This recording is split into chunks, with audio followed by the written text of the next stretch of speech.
You asked for it.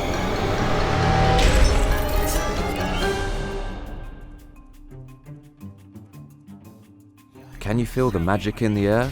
If you don't, you will soon enough, as we're going to be showing you a beginner's guide to mage decks and teach you how to play a budget Tempo Mage. You'll be throwing fireballs and harboring secrets in no time at all.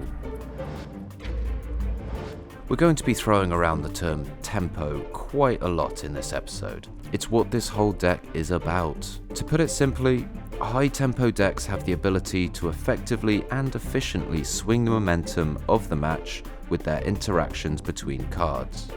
In this deck, for example, we could play a 4/3 minion, which also plays a 3-cost secret for free, whilst also triggering an effect which buffs another minion and deal damage to your enemies. You can think about it as effective ways to get the most impact from your mana and provide removal as well as minions at a very efficient rate. The deck achieves exactly that, getting tons of value, threats, and economic plays which will make your opponent struggle to keep up. So this tempo deck is all about secrets.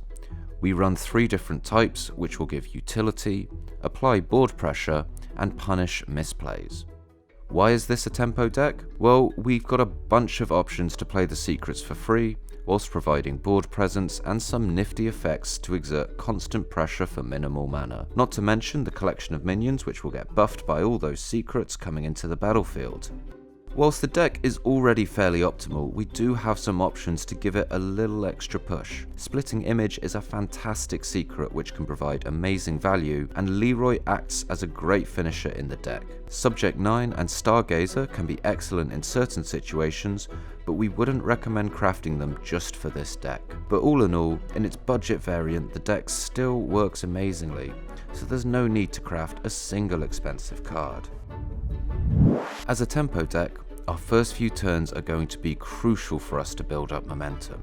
We want to be throwing down Secret Keeper on turn 1, and then have some options to follow it up. Ancient Mysteries is a good follow, and whilst Apprentice and Flak Mage get the most value out of being played with a spell or secret respectively, they will provide more tempo than your hero power. Keep your opponent in mind here. A Flame Ward can be a great way to slow down flood decks which are looking to overwhelm you early with a big board. From our opening hand, we want to be thinking a few turns ahead. We want to be getting things on board and getting our secrets into play, but we also want to keep our options open. If you can play a 3-cost secret on turn 3, or save it a turn and play it for free on turn 4, opt for the second option. This deck revolves a lot around intelligent mana usage, and you can quite quickly find yourself longing for a card you played a few turns earlier. How to avoid this?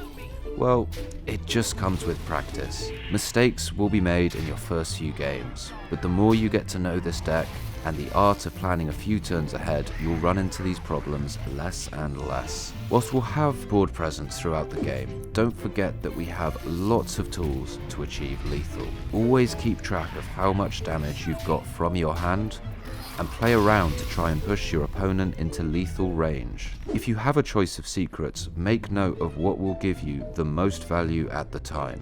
In the early game, a mirror entity will most likely give you a small body worth less than 3 mana, so it's not very optimal. Other times, a counterspell could be useful in preventing a removal or disrupting an opponent's combo. And there we have it, a crash course guide in Tempo Mage, and your first lessons in how to become a spell-flinging, secret-keeping archmage. Stay tuned for more mage guides in the future to help you push your game that little bit further.